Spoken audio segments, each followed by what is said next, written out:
Good evening दोस्तों, मैं दिनेश गुज्जर। हमारे यूट्यूब चैनल एग्ज़ाम फैक्ट में आपका स्वागत है। दोस्तों, मैं इतनी देरी और इसके अलावा इतने दिनों से बिजी रहे, इसके लिए सॉरी मांगता हूँ। फिर भी हम आगे प्रयास करते रहेंगे और अच्छी से अच्छी क्लास लाएंगे। हमने आपको पारसी धर्म, ईसाई धर्म और इस्लाम धर्म पढ़ाए थे। उसमें मतलब जो भी कमियां हैं या फिर उन सब का एक मैराथन करवा रहे हैं। तीनों क्लासों का एक ही क्लासों में निचोड़ करवाएंगे और आज हम वहीं स्टार्ट करेंगे तीनों धर्मों को एक मैराथन में। उसके बाद में जैन, बौद्ध धर्म और वैष्णव धर्म और शैव धर्म, इनकी अलग अलग क्लासें लेंगे क्यों वो बड़ी क्लासें हैं। जैसे कि पारसी, इस्लाम और जो इस्लाम धर्म और ईसाई है, ये छोटे छोटे धर्म है। इस वजह से इनको क्या है, इनको अपन एक बार दोबारा से मैराथन एक ही क्लास में ले लेते हैं। तो आप अपन यहाँ से पारसी धर्म से चालू करते हैं, ठीक है। तो आप ध्यान से पढ़ें और हमारे एग्ज़ाम चैनल एग्ज़ाम फैक्ट को लाइक, शेयर और कमेंट करें और आगे हमें आपका सपोर्ट, आपकी ऊर्जा और हमारे साथ जुड़ा रहना, आपका योगदान ज़रूरी चाहिए। तो आज अपन अपनी क्लास की शुरुआत करते हैं बिना टाइम वेस्ट किए। तो अपन ने पारसी धर्म, ईसाई धर्म और इस्लाम धर्म पहले पढ़ चुके हैं, लेकिन आज उनका मैराथन हम दोबारा से कर रहे हैं।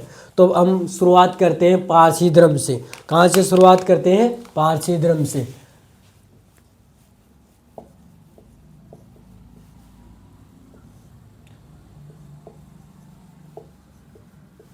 धर्म, पारसी धर्म हम अपन यहाँ से चालू करते हैं। तो इसमें सर्वप्रथम बात आती है कि इसका संस्थापक कौन? संस्थापक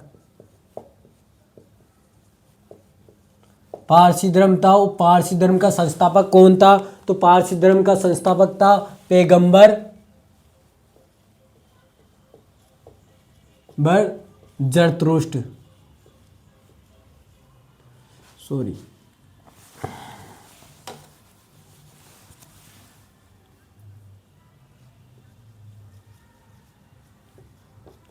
पैगंबर जरतुष्ट्र, ये हमारे पारसी धर्म का संस्थापक था पैगंबर जरतुष्ट्र। जो ये कहाँ के निवासी थे? ये निवासी थे ईरानी। कहाँ के निवासी थे? ये ईरानी निवासी थे, ईरान के निवासी थे, ठीक है। और इसके बाद में अपन इसका जो पैगंबर जरतुष्ट्र है, इनके अगर अपन बात करते हैं कि ये इनकी जो प्रमुख ग्रंथ था, उस प्रमुख ग्रंथ का नाम था प्रमुख ग्रंथ।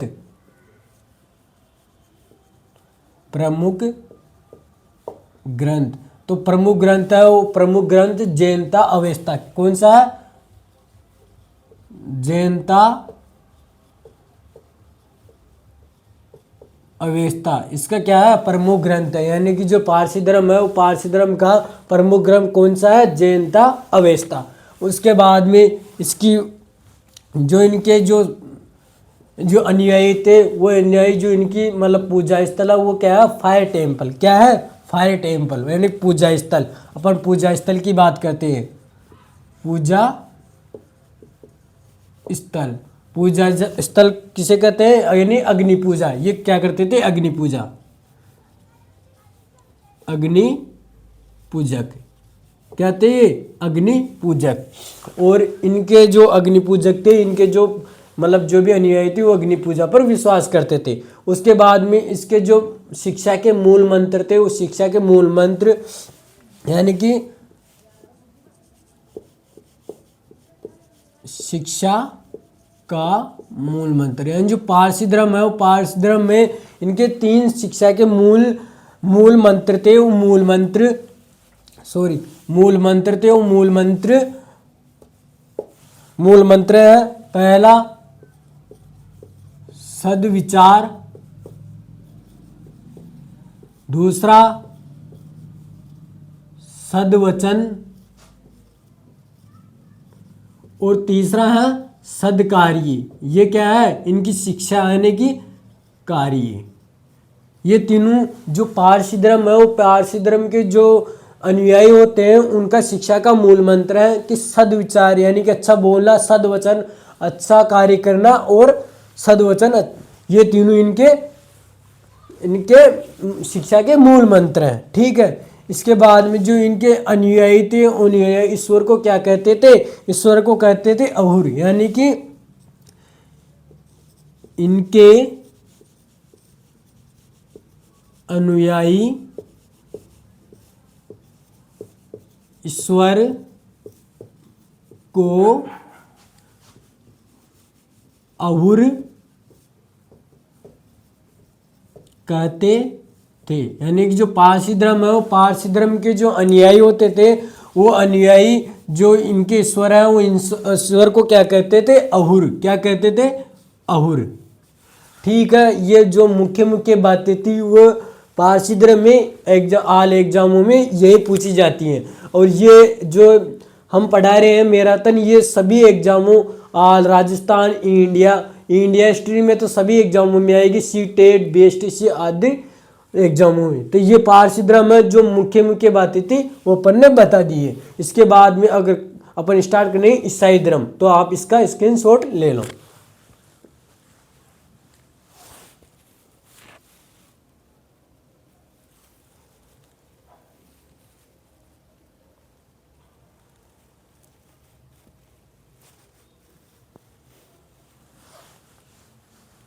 ठीक है, आपने स्क्रीनशॉट ले लिया, तो मैं अब पारसी ईसाई धर्म के बारे में पढ़ाता हूँ। ठीक है, अपना कंप्लीट हो गया पारसी धर्म।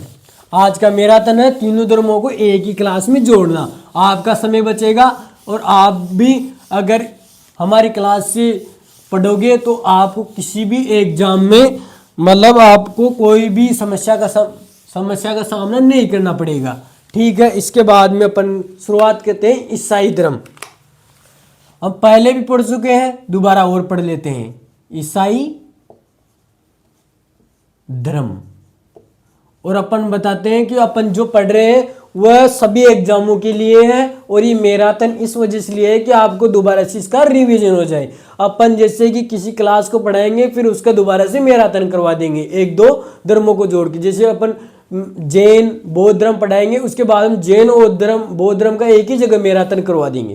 तो इस वजह से ईसाई धर्म की बात करते हैं, तो ईसाई धर्म का जो संस्थापक है, सबसे पहली बात आती है कि संस्थापक कौन था? ईसा मसीह। कौन था? ईसा मसीह। इसका संस्थापक है गया ईसा मसीह, ये हो गया इसका संस्थापक। ठीक है, इसके बाद में बात आती है कि ईसा मसीह का जन्म था, वो जन्म कहाँ पे हुआ था? तो जन्म था वो जन्म स्थान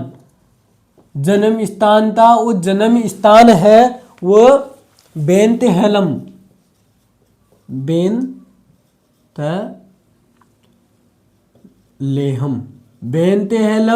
या फिर इसे यरूथलम, दोनों में से कुछ भी इसके शहर के नाम है। यानी कि जो ईसा मसीह थे, ईसा मसीह का जन्म बेंतलेहम या यरूथलम में हुआ था। ये कहाँ पे पड़ता है? तो ये पड़ता है इजराइल में। कहाँ पे?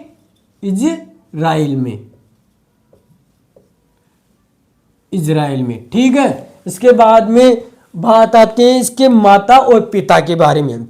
ठीक है, तो इसके माता और पिता, तो पहली बात करते हैं पिता। तो पिता कौन थे? तो इनके पिता थे जोसेफ। कौन थे? जोसेफ। ठीक है, और इसकी माता थी, तो माता कौन थी? माता थी मेरी। तो माता में आता है, तो माता कौन थी? माता इसकी मेरी। अब ईसा मसीह साहब थे, वो ईसा मसीह साहब का जो प्रमुख ग्रंथ था बाइबल। क्या था? बाइबल। कौन सा था जो प्रमुख ग्रंथ है? प्रमुख ग्रंथ, वो प्रमुख ग्रंथ कौन सा था? बाइबल।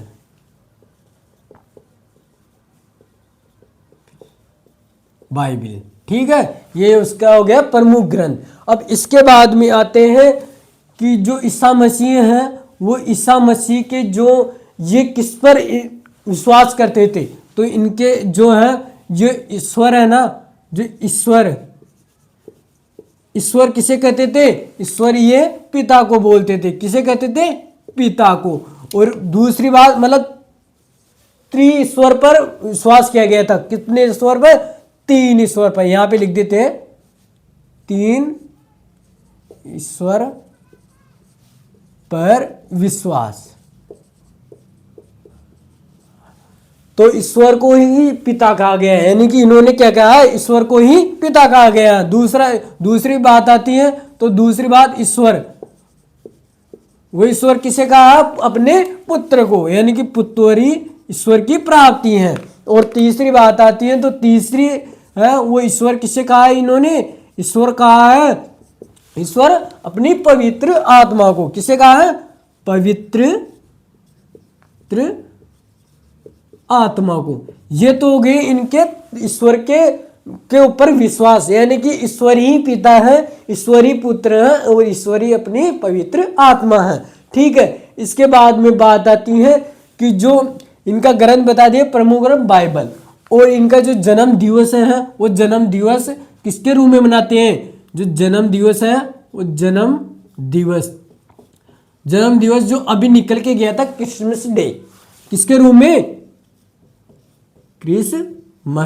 क्रिसमस के रूप में। ठीक है। और इनका जो प्रतीक चिन्ह है वो प्रतीक चिन्ह क्या है? प्रतीक चिन्ह क्या है? क्रॉस। क्या है? क्रॉस का चिन्ह, मतलब प्लस वाला, या मानो कि ये वाला। ठीक है। उसके बाद में अगर बात आती है, जो ये क्रिसमस दिवस है कब मनाया जाता है? 25 दिसंबर। कब मनाया जाता है? 25 दिसंबर। ठीक है।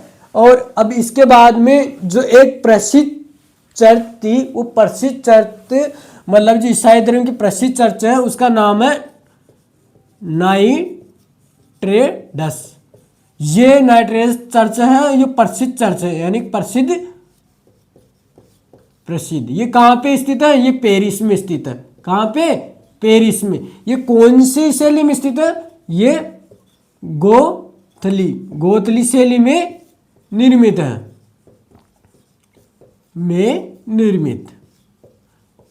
यानी जो ईसाई धर्म है वो ईसाई धर्म के जो संस्थापक है ईसा मसीह हैं, और जो पिता है जोसेफ, माता है मेरी, और इनका प्रमुख ग्रंथ है बाइबिल। और जो ये ईश्वर पे विश्वास करते थे, ईश्वर को ही पिता मानते थे, ईश्वरी पुत्र और ईश्वरी पवित्र आत्मा।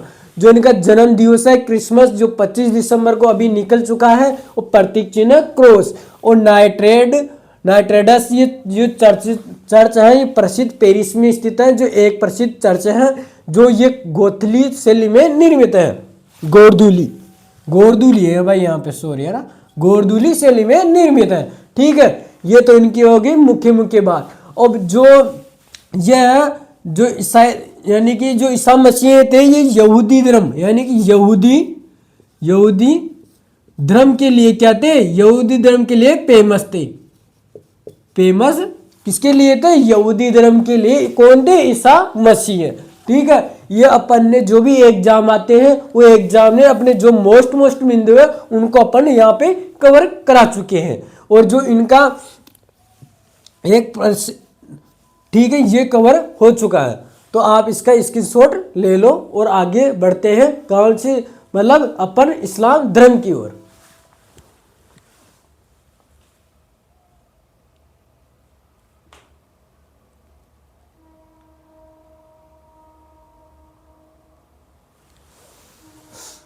अपन ने ठीक है ले लिया। एक सेकंड रुको, अपन ने सही पढ़ा था यहाँ पे सॉरी कोई हो जाती है गलती, गोर्थिक, यानी कि जो ये शैली थी गोर्थिक थी, है ना। इसके बाद में एक और पॉइंट छूट गया था बड़ा, इनका पूजा स्थल है, प्रसिद्ध पूजा स्थल। वो पूजा स्थल कहाँ पे है? सेननाग में यहाँ पे इनका प्रसिद्ध पूजा स्थल है। तो आपने इनका स्क्रीनशॉट ले लिया। ठीक है। अब शुरुआत करते हैं इस्लाम धर्म की ओर। मिटा दूं? अब देखो अपने पास डिजिटल बोर्ड तो है नहीं कि एक कॉर्नर पे दबाए और मिटा दे, लेकिन अपन उनसे कम नहीं पढ़ाएंगे। और हमारा प्रयास है कि किसी भी बालक या भाई हो उनका अधिक से अधिक सहयोग करना। तो आप भी हमारा सहयोग करें, हमारे एग्जाम चैनल एग्जाम फैक्ट को लाइक शेयर और कमेंट करें और हमें ज़्यादा से ज़्यादा सपोर्ट करें। आपका एक शेयर और एक लाइक और एक सब्सक्राइब हमारे लिए एक प्लस का पॉइंट का काम करता है। ठीक है, इतने दिनों से क्लास नहीं ली उसके लिए मैंने पहले भी सॉरी मांग ली है और दोबारा भी सॉरी मांग चुका हूँ। ठीक है, उसके बाद में अब इस्लाम धर्म के बारे में, इस्लाम धर्म। अब इस्लाम धर्म की बात है तो इस्लाम धर्म की पहले आगमन की बात कर लेते हैं कि इस्लाम धर्म का भारत में कैसे प्रवेश हुआ। तो इस्लाम धर्म था, संस्थापक की बाद में बात करेंगे। इस्लाम धर्म का भारत में 700 इससे मिटा देते हैं 712 ईस्वी में, यानी कि 712 ईस्वी में जो अरब थे वो अरबों के द्वारा भारत पर सिंध की विजय की थी ना, तो उनके साथ साथ इस्लाम धर्म भारत में आया था, फैला था। तो 712 ईस्वी में अरबों का सिंध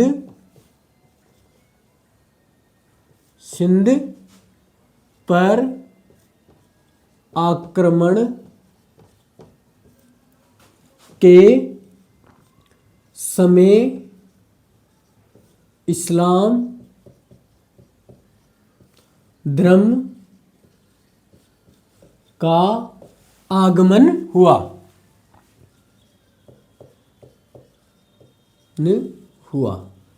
ठीक है, ये तो हो गया अपन ने भाई इस्लाम धर्म का भारत में कैसे आगमन हुआ। 712 ईस्वी में अरबों का सिंध पर आक्रमण के समय इस्लाम धर्म का भारत में आगमन हुआ। अब बात आती है किसकी, संस्थापक की। बात आती है किसकी, संस्थापक की। तो इनके संस्थापक थे वो हजरत मोहम्मद साहब थे। कौन थे, हजरत मोहम्मद साहब। हजरत मोहम्मद साहब, ये हजरत मोहम्मद साहब थे। वो हजरत मोहम्मद साहब इस्लाम धर्म के क्या थे, संस्थापक। इसके बाद ही अपन यहीं पे देख लेते हैं कि इनका जन्म हुआ था। वो जन्म कब हुआ था, तो इनका जन्म हुआ था 570 ईस्वी में। कब हुआ था, 570 ईस्वी में। कहां पे हुआ था, ये हुआ था मक्का में इनका जन्म हुआ। ठीक है, उसके बाद में इनके पिता थे। वो पिता कौन थे, तो पिता की बात करते हैं तो इनके पिता थे अब्दुल्ला। कौन थे, अब्दुल्ला। ठीक है, इसके बाद में इसकी माता के बारे में बात करते हैं तो माता कौन थी, तो माता थी इनकी अमीना। कौन थी, माता अमीना। ठीक है, इसके बाद में अगर बात करते हैं कि जो हजरत मोहम्मद साहब है इनका बहुत जल्द मतलब एक विधवा थी। वो विधवा के साथ इनका क्या हुआ था, विवाह। इन्होंने एक विधवा थी उसके साथ, उसका नाम था क्या था, खदीजा। क्या था, खदीजा। यानी कि इसका विवाह की बात करते हैं तो विवाह की बात करते हैं तो विवाह किसके साथ हुआ था, खदीजा के साथ। खदीजा ये कौन थी, ये एक विधवा थी। क्या थी, विधवा। अब शादी कब हुई थी, 25 वर्ष की उम्र में। 25 वर्ष की उम्र में। अब इस विधवा की कोख से एक पुत्री जन्म लेती है जो हजरत मोहम्मद साहब की पुत्री है, और इनकी भी पुत्री है जो इसकी पुत्री यहाँ से जन्म लेती है। उस पुत्री का क्या नाम है, उस पुत्री का नाम फातिमा। क्या नाम है, फातिमा। ठीक है, ये इसकी पुत्री का नाम था।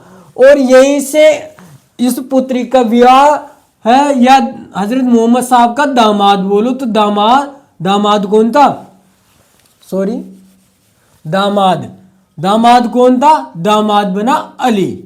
जो आगे जाकर इसका क्या बना, आगे जाकर इसका मतलब जो आगे जाकर बना था इसका शिष्य, पहला शिष्य यही था। ठीक है, तो इसके बाद में यह पुत्री फातिमा और दामाद अली। ठीक है, ये तो हो गई यहां तक की बात। और इसके बाद में इसके अपन शिष्य की बात करते हैं। तो शिष्य हो गया कौन? शिष्य हो गया अली। कौन हो गया? अली। ठीक है, अब अली शिष्य हुआ। इसके बाद में अपन यहाँ पे बता देते हैं कि इनका जो अली तो हो गया, इसके अली का क्या था? पुत्र था। कौन था? पुत्र। पुत्र का नाम था हुसैन। इसकी इन अली और हुसैन की क्या कर देते हैं? दोनों की हत्या कर देते हैं। और यहीं से इस्लाम धर्म का दो भागों में विभाजन हो जाता है। एक कहलाता है शिया और दूसरा कहलाता है सुन्नी। इसके बारे में अपन बता रहे हैं। पहले इसका जो प्रमुख ग्रंथ था वो प्रमुख ग्रंथ को अपन बता देते हैं। जो प्रमुख ग्रंथ है वो प्रमुख ग्रंथ वो प्रमुख ग्रंथ था। वो प्रमुख ग्रंथ क्या था? कुरान। क्या था इनका प्रमुख ग्रंथ? कुरान। जो किस भाषा में लिखा हुआ था? अरबी भाषा में। कौन सी भाषा में? अगर यहाँ पे भाषा की बात करते हैं तो ये भाषा हो गई, भाषा कौन सी थी? अरबी भाषा। और लिपि की बात करते हैं तो लिपि कौन सी है? तो वो लिपि थी पारसी लिपि में जो ये कुरान लिखा हुआ है। और इसके बाद अगर इस भाषा में इन्होंने संरक्षित दिया तो किसने दिया था? एक था देवदूत जिब्रियल ने इसे अरबी भाषा में संरक्षित किया था। इसके बाद में अपन बात करते हैं कि जो इब्न इसाक नाम से था, वो इब्न इसाक जी ने हजरत मोहम्मद साहब के बारे में मतलब जानकारियां देता है। तो यहाँ था इब्न इसाक। ये इब्न इसाक जी है ना, ये हजरत मोहम्मद साहब के बारे में लिखता है, मतलब उनके बारे में उपलब्धियां लिखता है। ठीक है, इसके बाद में अपन बात करते हैं कि जो यहाँ पे जो शिष्य था अली और इसकी मृत्यु कौन कर देते हैं? इन दोनों की क्या कर देते हैं? हत्या कर देते हैं। और हत्या होने के बाद इस्लाम धर्म क्या है? इस्लाम धर्म होता है वो इस्लाम धर्म दो भागों में बढ़ जाता है। इस्लाम धर्म दो भागों में बढ़ जाता है। कितने भागों में बढ़ जाता है? दो भागों में। पहला है शिया। पहला कौन सा है? शिया। और दूसरा कौन सा है? दूसरा सुन्नी। अब तो जो शिया था वो शिया किन के अनुयायी थे? जो शिया होते थे वो अली, यानी कि अली की शिक्षा पर विश्वास करने वाले। ठीक है, उसके बाद में सुन्नी थे। वो सुन्नी हजरत मोहम्मद साहब हैं, वो हजरत मोहम्मद साहब के खतनों व कार्यों को मानने वाले। जो इनके अनुयायी होते थे मोहम्मद साहब के, वो मोहम्मद साहब के खतनों और जो कार्य को करने वाले वो कहलाए सुन्नी। और शिया कौन कहलाए? जो अली की शिक्षा पर विश्वास करते थे। और जो इनके जो अपने हजरत मोहम्मद साहब हैं, इनके जो उत्तराधिकारी हैं, उत्तराधिकारी कौन बने थे? अली मोहम्मद साहब। पहला उत्तराधिकारी कौन था? पहला उत्तराधिकारी ये था, अधिकारी। और इस उत्तराधिकारी को क्या कहा जाता था? खलीफा, यानी कि खलीफा। ठीक है, यानी कि जो मोहम्मद साहब है उनके उत्तराधिकारी को क्या कहा जाता था? खलीफा। और पहला खलीफा कौन था? अली मोहम्मद साहब। और इस खलीफा के पद को कब समाप्त किया गया? ये 1924 में। किसने समाप्त किया? एक था मुस्तफा कमाल पाशा द्वारा। कमाल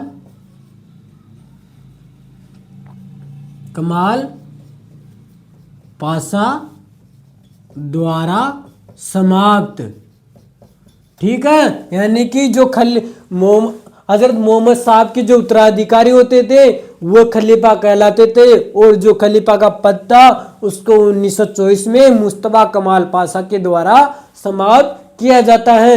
और आप इसका स्क्रीनशॉट ले लो या उतारो, और इसके बाद में कुछ बचे हुए हैं जो मैं इनको हटाने के बाद पढ़ाता हूं, तो आप एक बार स्क्रीनशॉट ले हो।